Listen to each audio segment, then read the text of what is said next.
شعیب اور یہ بیٹھے ہوتے ہیں تو شعیب کو ایسے ڈکٹیٹ کر رہا ہوتا ہے کہ لگتا یہی ہے کہ سیکٹری شعیب ہے اور منسٹر عمران ہے. عمران کیونکہ ٹرینڈ کیا ہوا ہے، عمران جب سیکشن افسر تھا، یہ بی ایس ایس گروپ کا ہے، تو اس کے اکا دکا دن آپ کو دکھیں گے کہ یہ سیکٹریٹ میں بیٹھا ہے. یہ ہمیشہ فیلڈ میں ادھر ادھر رہا، دوسرے ڈپارٹمنٹوں میں رہا، مطلب سیکٹریٹ میں نہیں رہا. باقی جس طرح نور احمد پرکانی صاحب تھے، ان کے یہ خصوصی شاگرد ہیں، اور انسان جو سیکھتا ہے نا وہی پھر آگے سکھاتا ہے، چین ایسے ہی بناتا ہے. تو وہ جہاں گئے ان کو ساتھ لے گئے. تو ان کے استاد نور احمد پرکانی صاحب ہیں، تو وہ بھی الحمدللہ فل ٹائم نیب کے چہیتے ہونے کا اعزاز رکھتے ہیں. تو وہ ہے، ان کو انہوں نے ٹرینڈ کیا. پھر یہ آئے، پھر انہوں نے کیا کیا، انہوں نے پھر اورنگزیب قاسی صاحب کو اپنے ساتھ رکھا، کیونکہ فائل ورک میں تو زرکون صاحب زیرو ہیں.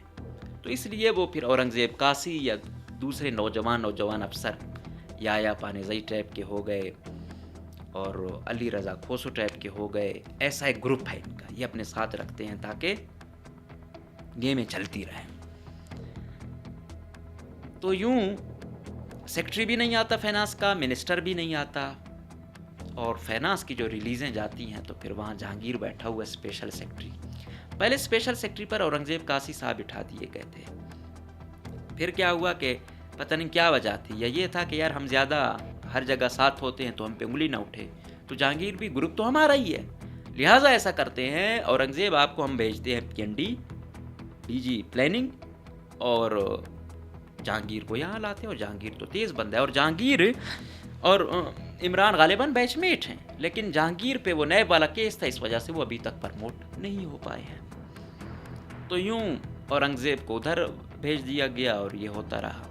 تو اکثر کہتے ہیں کہ اورنگزیب کا کچن مچن چل رہا ہے، ایسا نہیں ہے. ان یہ صرف دنیا کو دکھانے کے لیے ہے کہ وہ وہاں پر ہے، خیال رکھا جا رہا ہے. کوئی کہتا ہے نہیں، اورنگزیب کے ساتھ کوئی ایسا ہوا، اس کو سائیڈ لائن کیا گیا، اسی لیے جہانگیر کو لے آئے فائنانس میں.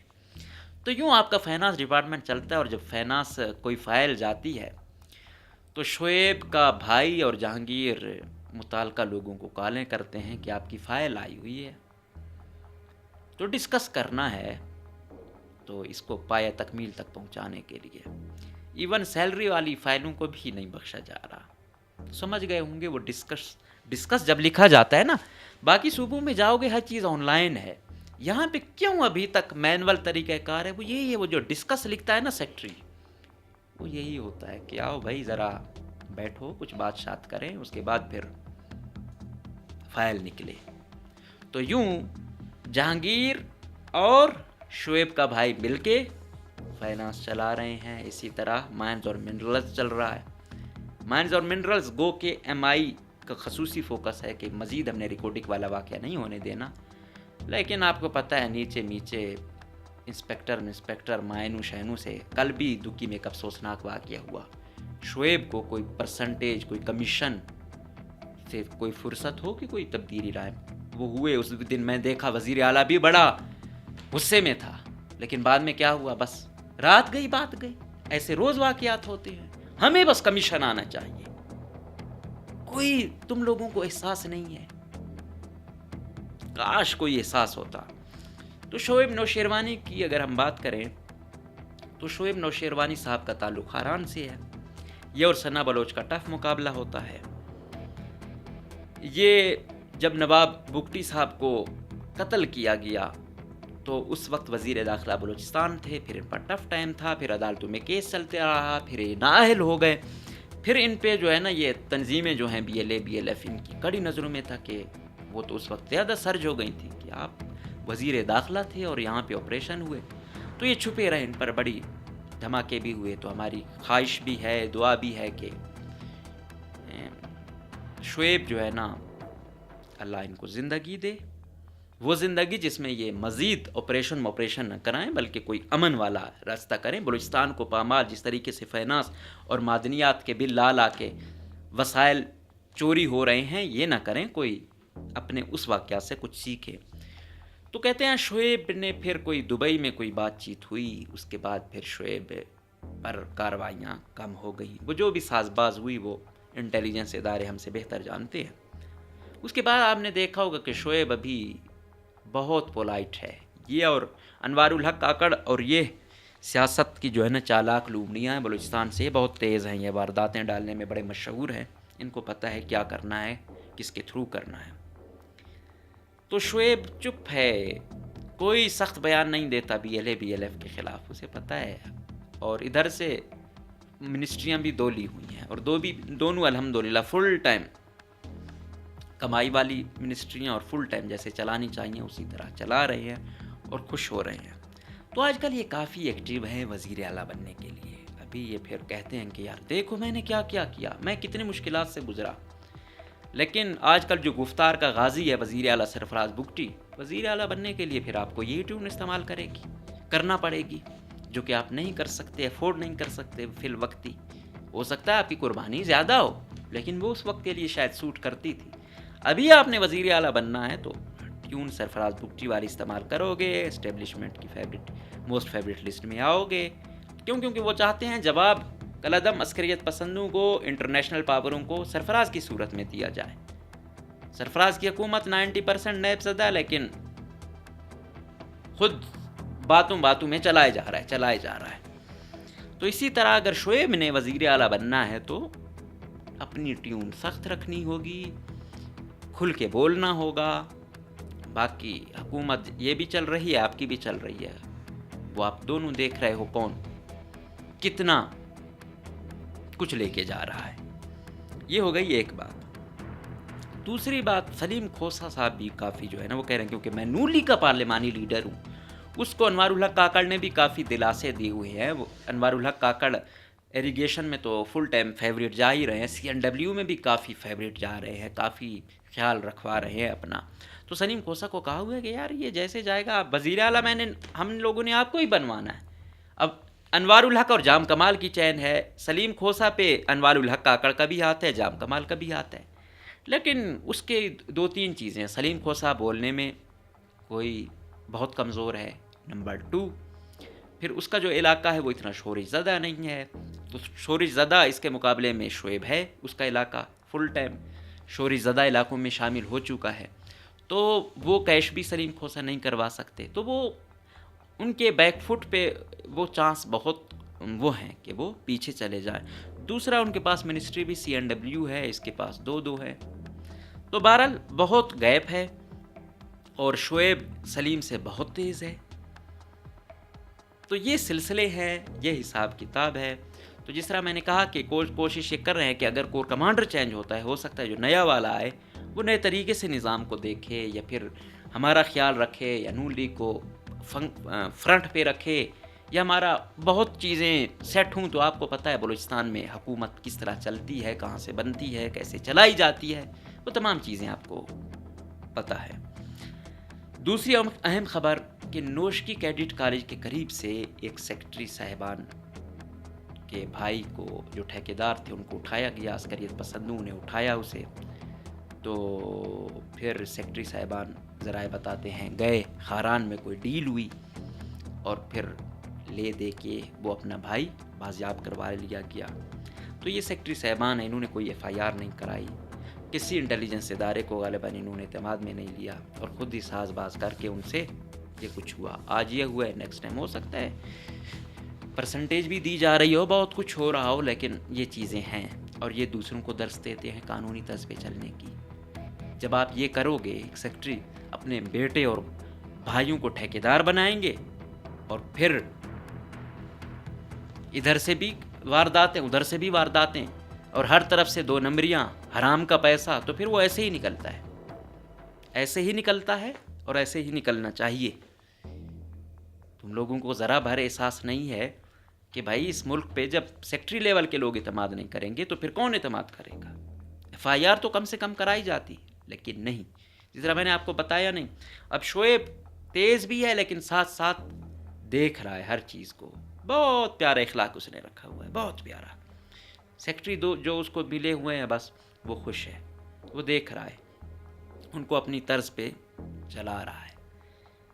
اسی طریقے سے جو حافظ برادران ہیں، حافظ دی گریٹ عبدالباسط صاحب اور حافظ دی گریٹ عبدالماجد صاحب، ان کا بھی خاران علاقہ ہے، تو ان کا بھی خصوصی دست شفقت ڈائریکٹلی انڈائریکٹلی ان کے ساتھ رہا، جس کی سب سے بڑی نشانی یہ ہے کہ جو پھینکے آ رہے ہیں خاران میں، شعیب کو 30% مل رہے ہیں، باقی 70% ماجد، باسط، ان کے بھائی، بیٹوں اور کزنوں کو مل رہی ہے۔